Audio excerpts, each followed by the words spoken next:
नमस्कार दोस्तों, स्वागत है आपका। आज है 16 दिसंबर। चलिए अपना करंट अफेयर का सेशन स्टार्ट करते हैं। आज हमने पहला क्वेश्चन अर्थव्यवस्था से लिया हुआ है। वैसे ये क्वेश्चन हम यूनिकॉर्न से भी ले सकते थे या हम इसको स्टार्टअप से भी ले सकते थे, लेकिन अगर ओवरऑल देखा जाए, चाहे जो कंपनियां हैं वो आर्थिकी में सहयोग करती हैं और आर्थिकी जाके भारतीय अर्थव्यवस्था में आ जाता है। तो इन सभी को देखते हैं क्या क्वेश्चन है और कितने आयाम पर क्वेश्चन बनेगा। हाल ही में डेकाकॉर्न बनने वाली भारतीय ब्रांड कौन है? या तो यहाँ पर समझेंगे कि डेकाकॉर्न क्या होता है, या यूनिकॉर्न क्या होता है, या स्टार्टअप क्या होता है। तो अभी डेकाकॉर्न सबसे पहले देखते हैं बना कौन है। तो डेकाकॉर्न बनने वाली भारतीय ब्रांड कौन सा है? आईपीएल, जो इंडियन प्रीमियर लीग। यह क्या है? तो यह इंडियन में T20 फॉर्मेट का क्रिकेट महोत्सव कराने वाला संस्था है। अब बात करते हैं कि स्टार्टअप यूनिकॉर्न डेकाकॉर्न क्या होता है।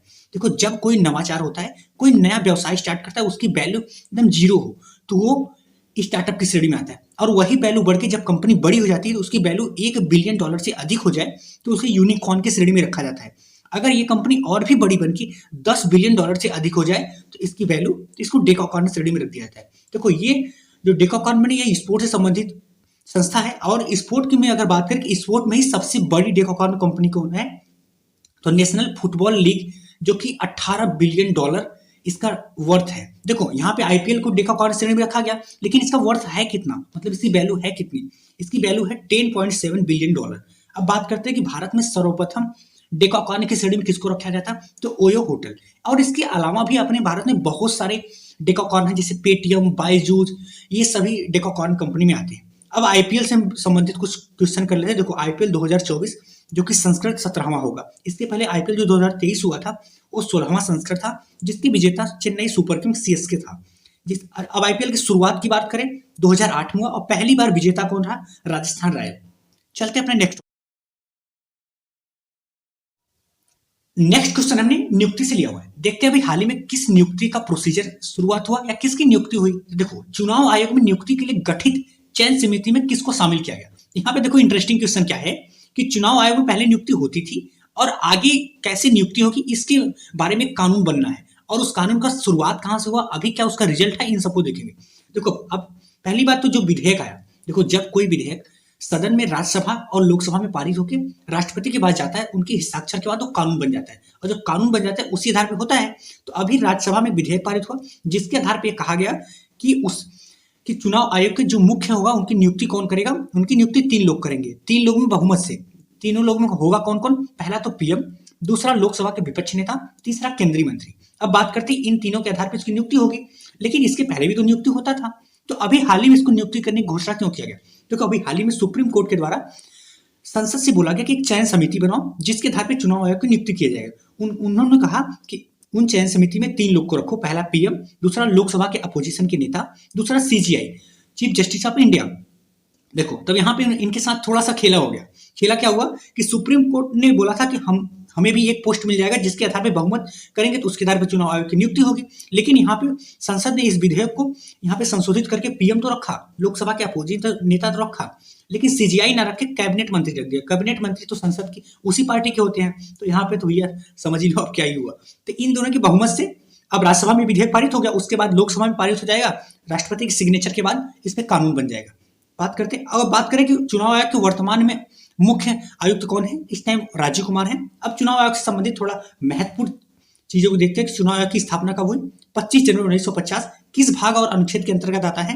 15वां भाग, अनुच्छेद 324 से लेकर 329 के अंतर्गत आता है। अब पहली बार चुनाव आयोग नियुक्त किसे किया गया? सुकुमार सेन को। ये पहले पुरुष महिला में नहीं, पहले चुनाव आयोग थे। और पहली महिला की बात करें तो रमा देवी। ठीक है जी, चलते अपने नेक्स्ट टॉपिक।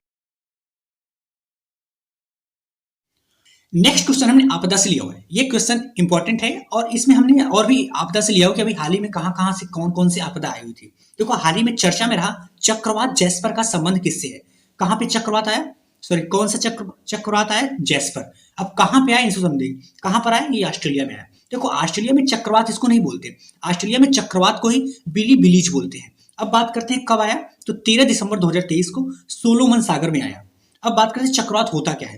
देखो, चक्रवात एक ऐसी हवा है जो चारों तरफ से घूमती हुई और समुद्रों से निकलती हुई बहुत ज्यादा नुकसान पहुंचाती है। इसमें भारी बारिश, वर्षा और भी तूफान, ये सब सभी साथ में होते हैं। अब बात करते हैं कि इसका मतलब हवाएं इसमें बहुत तेज होती हैं।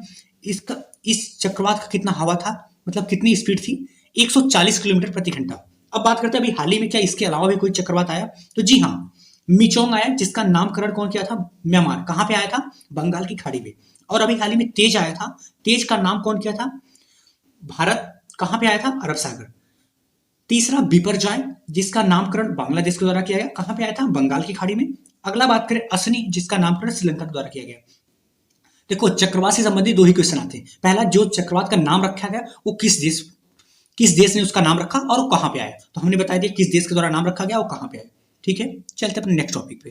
नेक्स्ट टॉपिक हमने खेल से लिया हुआ है, देखते हैं खेल आधारित क्या क्वेश्चन है और कितने एम पर क्वेश्चन आंसर बनेगा। देखो वर्ष 2023 में उभरती हुई महिला स्टार के रूप में किसे नामित किया गया, इमर्जिंग स्टार के रूप में किसे नामित किया गया, किसे नामित किया गया, वह कौन है, उन्हें क्यों नामित किया गया, इन सभी को देखेंगे।